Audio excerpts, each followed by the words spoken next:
Nous allons dans cette nouvelle séquence nous intéresser au constructeur par défaut, c'est-à-dire concrètement à deux choses. La première est que se passe-t-il lorsqu'on déclare un objet sans lui associer aucune valeur d'initialisation.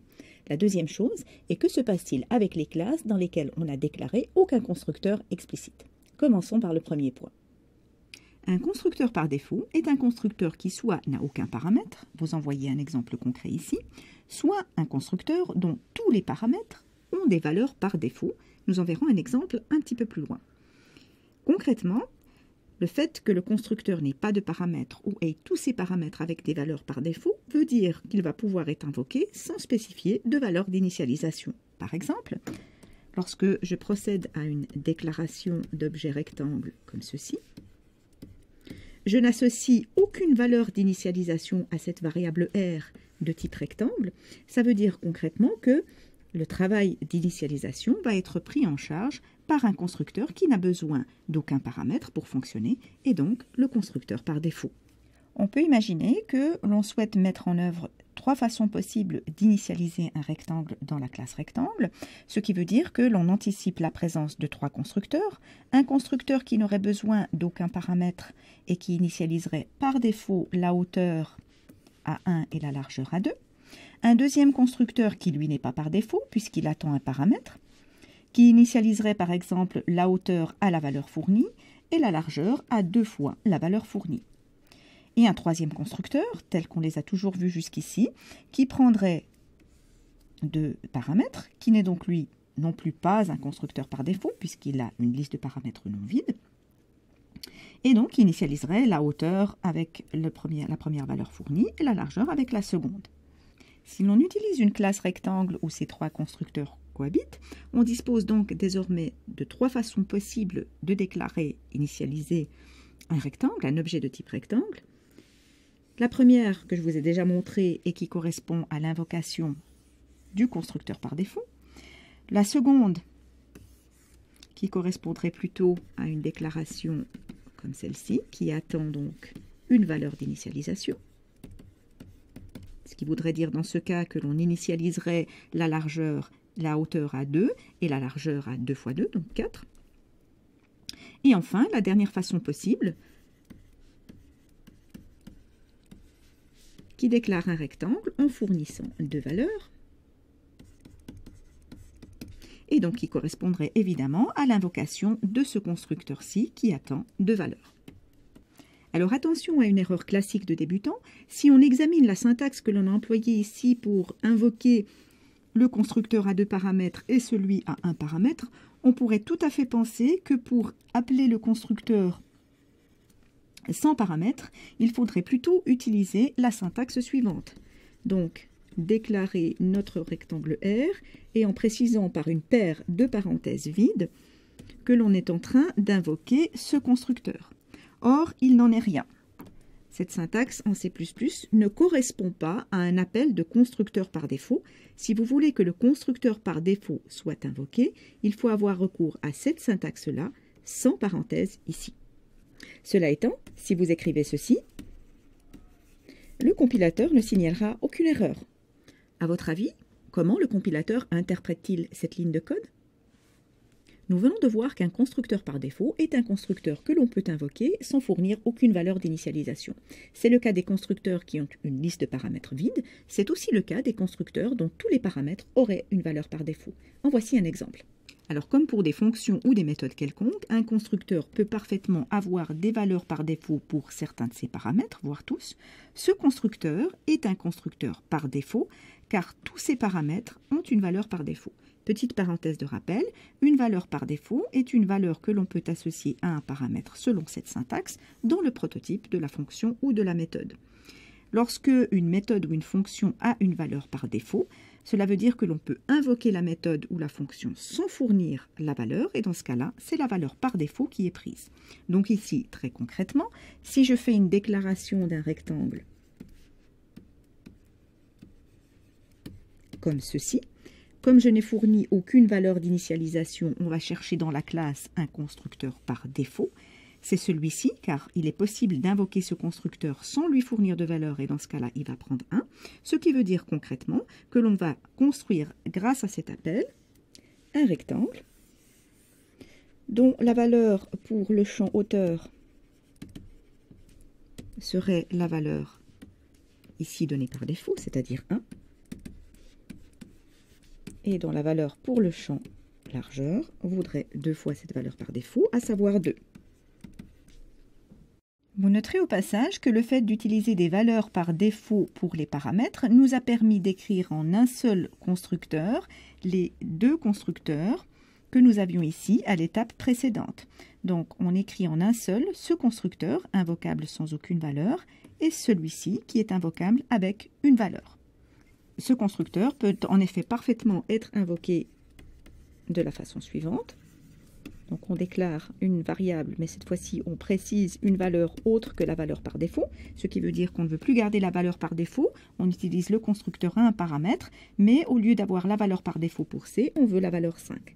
Donc on peut invoquer ce constructeur aussi bien selon cette syntaxe que celle-ci.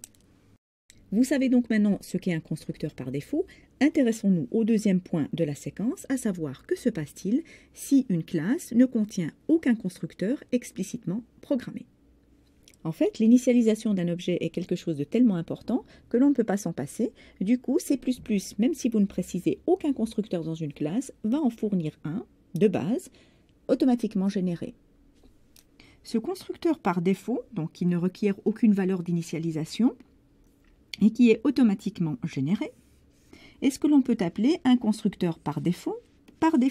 Donc il est fourni par défaut si on ne fournit aucun constructeur dans la classe, et c'est évidemment un constructeur par défaut puisqu'il n'attend aucune valeur d'initialisation. Que va faire concrètement le constructeur par défaut? Eh bien, il va initialiser les attributs si ces attributs sont des objets. Alors pour les initialiser, il va utiliser les constructeurs par défaut associés à ces objets. Par contre, si les attributs sont de type de base, eh bien, ils resteront non initialisés. Prenons un exemple concret. Imaginons que j'écrive une classe rectangle qui aurait pour attribut une largeur et une hauteur, donc de type de base, comme tout à l'heure.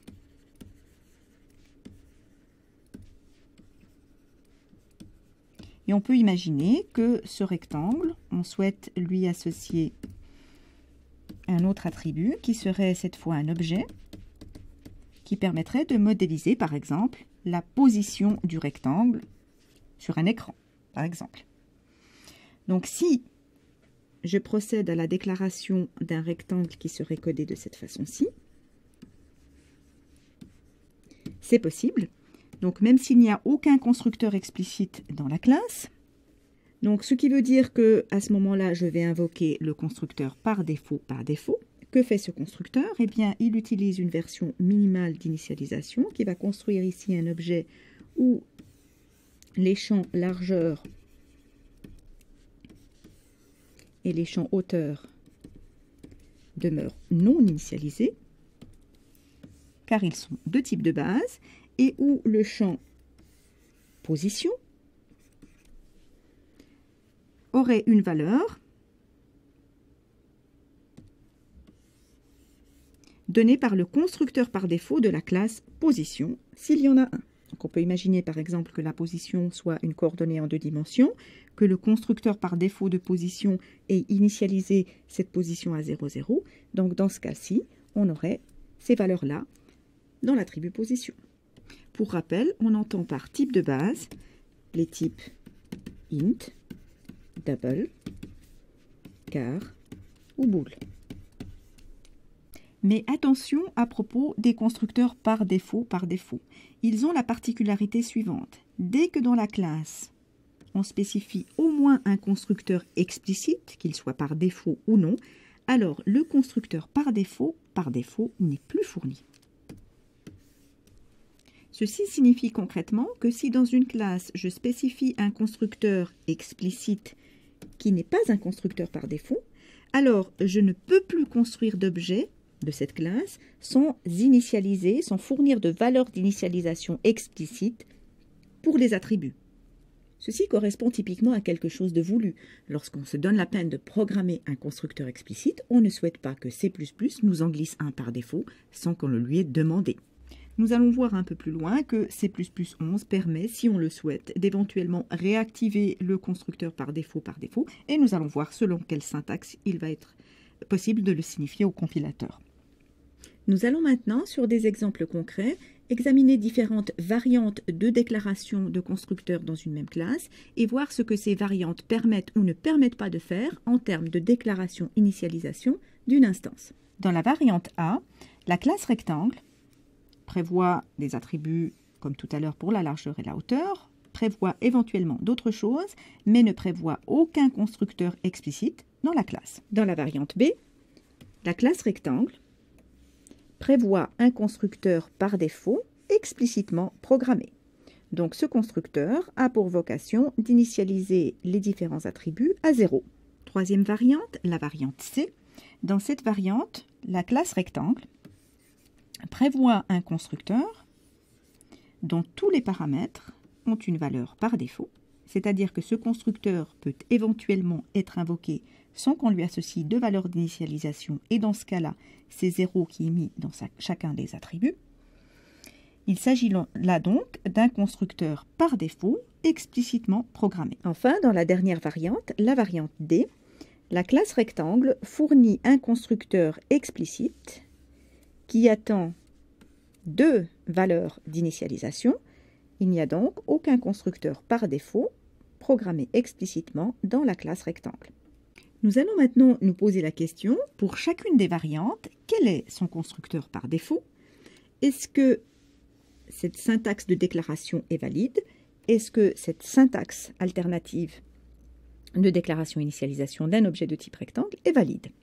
Pour rappel, dans la variante A, voici quel était le schéma de la classe en termes de déclaration des constructeurs. Donc ici, il n'est pas reprécisé la déclaration des attributs qui est entendue pour toutes les variantes de la même façon.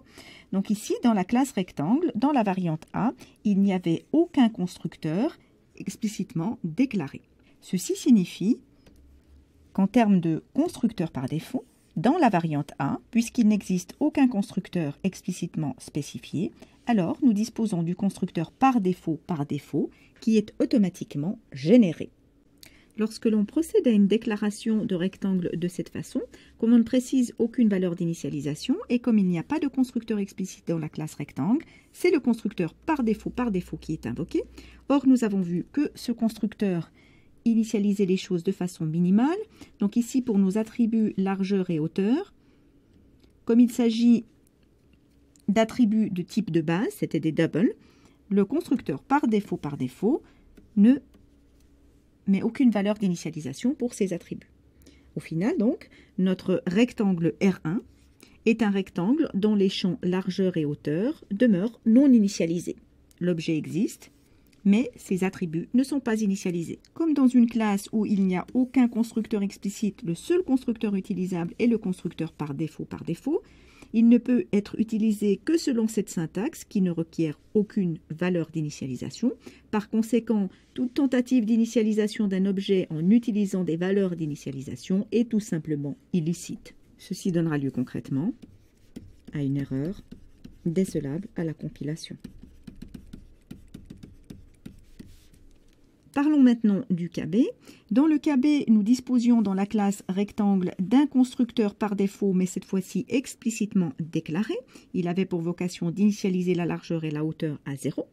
Donc dans ce cas-ci, le constructeur par défaut est le constructeur par défaut explicitement déclaré. Il est donc possible d'avoir recours à cette syntaxe qui ne requiert aucune valeur d'initialisation, mais contrairement au cas précédent, cette fois-ci, le constructeur par défaut, qui est invoqué ici, va proprement initialiser la largeur et la hauteur en leur mettant les valeurs 0. Vu qu'il n'y a dans la classe rectangle aucun constructeur qui attend de valeur en guise de paramètre, eh bien cette façon de déclarer initialiser un objet rectangle demeure dans ce second cas illicite. Dans la variante C, un peu plus complexe que les précédentes, nous avons un constructeur explicitement programmé dont tous les paramètres ont une valeur par défaut. Ce qui veut dire concrètement que l'on peut invoquer ce constructeur désormais de 3 façons possibles.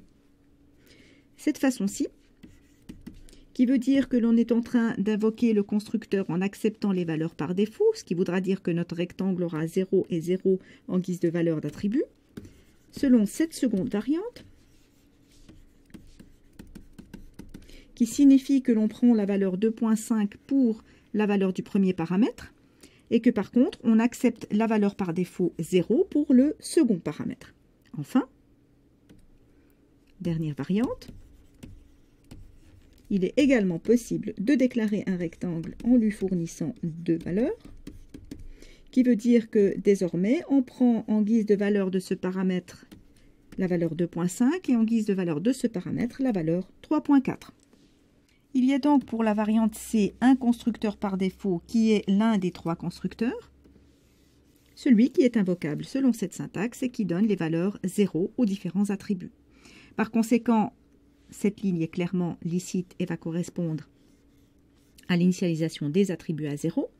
Cette ligne, qui correspond à ce type d'appel, est bien évidemment aussi licite et va permettre ici, dans ce cas, d'initialiser la largeur à 1 et la hauteur à 2. Pour la variante D, nous avions dans la classe un constructeur explicite qui n'est pas un constructeur par défaut. Sa liste de paramètres est non vide et ses paramètres n'acceptent pas de valeur par défaut. Nous avons également vu que dès l'instant où on programme un constructeur explicite, le constructeur par défaut disparaît, ce qui veut dire concrètement qu'il n'y a plus de constructeur par défaut du tout dans la variante D. Par conséquent, une déclaration de cette nature devient du coup illicite. Bien sûr, il est possible avec cette variante de déclarer initialiser un rectangle comme ceci, puisque le seul constructeur existant attend deux valeurs d'initialisation. Donc au final, nous allons construire ici un rectangle comme tout à l'heure qui a une hauteur de 1 et une largeur de 2. Nous avons illustré au travers de la variante D qu'un constructeur par défaut n'existe plus dès lors que l'on définit un constructeur explicite dans la classe, qu'il soit par défaut ou non. Si l'on souhaite réactiver un constructeur par défaut, c'est possible depuis C++11 et à ce moment-là, il faut adhérer à la syntaxe suivante. Donc on déclare dans la classe le fait que le constructeur par défaut est la variante par défaut fournie par le compilateur. Donc si dans le cas de notre variante D vue précédemment, on souhaitait faire en sorte que le constructeur par défaut existe quand même, alors qu'il avait disparu du fait de la déclaration d'un constructeur explicite, eh bien il faut spécifier que l'on souhaite le réactiver. Notez bien que dans ce cas, eh bien c'est peu pertinent. Pourquoi? Parce que le constructeur par défaut, nous l'avons vu, n'initialisait pas les attributs de type de base et il est toujours non souhaitable d'avoir la possibilité de construire un objet où certains attributs sont non initialisés, évidemment. Cela étant, dans toutes les situations où il est pertinent de réactiver le constructeur par défaut, typiquement lorsque les champs sont des objets, eh bien, nous aurons recours à cette syntaxe. Réactiver une variante par défaut est en réalité généralisable à d'autres méthodes. Nous allons voir d'autres exemples dans les séquences suivantes. C'est aussi généralisable à la suppression d'une méthode, auquel cas on utilisera la syntaxe égale delete. Par exemple, supposez que dans une classe donnée, il existe une méthode particulière qui attend comme paramètre une valeur de type double. On sait qu'en C++, il est possible de mettre un int dans un double, donc il est possible normalement d'appeler padInt en lui fournissant en guise d'argument une valeur entière. Si l'on veut désactiver cette possibilité, c'est-à-dire forcer padInt à être invoqué systématiquement avec un double, alors à ce moment-là, on peut utiliser cette clause qui va faire un delete de la méthode invoquée avec un int et qui ne permettra plus l'invocation de la méthode padInt avec une valeur entière en guise d'argument. Enfin, notez qu'il est possible depuis C++11 de faire en sorte qu'un constructeur invoque un autre constructeur de la même classe. Ceci se fait dans la section 2 points. Donc ici, le constructeur par défaut de la classe rectangle appelle dans la section 2 points le constructeur de la même classe qui a besoin de deux arguments. Ceci permettra au constructeur par défaut d'initialiser la hauteur et la largeur à 0. Et notez que cette façon de procéder est bien meilleure que celle que nous avons vue précédemment, qui consistait à réactiver le constructeur par défaut. Nous avons vu qu'en effet, réactiver le constructeur par défaut lorsque les attributs sont de type de base avait le désavantage de laisser ces attributs non initialisés, ce qui ne sera pas le cas ici. Pour conclure sur l'initialisation, il faut savoir qu'en C++11, il est possible d'attribuer des valeurs par défaut aux attributs en le faisant directement à l'endroit où ils sont déclarés, c'est-à-dire en dehors de tout constructeur. S'il se trouve alors qu'un constructeur appelé ne modifie pas la valeur d'un attribut qui aurait une valeur par défaut ainsi spécifiée, alors c'est cette valeur par défaut qui est utilisée. Imaginez par exemple que dans la classe rectangle, nous ayons déclaré un constructeur qui initialise par exemple uniquement le champ largeur et qui ne fasse rien pour la hauteur, comme ceci. Si ce constructeur est invoqué par une tournure de cette nature, l'objet R, ainsi construit, aurait donc un champ largeur initialisé avec cette valeur par le constructeur par défaut, à savoir 5. Par contre, pour le champ hauteur, puisque rien n'est fait, rien n'est spécifié dans le constructeur, eh bien on irait chercher cette valeur-ci, spécifiée ici, et donc la hauteur vaudrait 0. Il est en fait préférable de passer par une initialisation via des constructeurs plutôt que par ce genre de facilité. Pourquoi? Eh bien parce que ceci permet à la simple lecture des constructeurs d'avoir une vision explicite de tout ce qui doit être initialisé. On n'a pas besoin d'aller chercher dans une section de déclaration des attributs s'il y a éventuellement des valeurs par défaut qui auraient été attribuées par ailleurs. Voilà, ceci conclut notre séquence sur les constructeurs par défaut. Nous aurons l'occasion d'en reparler un peu dans nos futures séquences sur l'héritage. En attendant, vous allez découvrir d'autres façons de construire des objets, par exemple au travers de la construction de copies.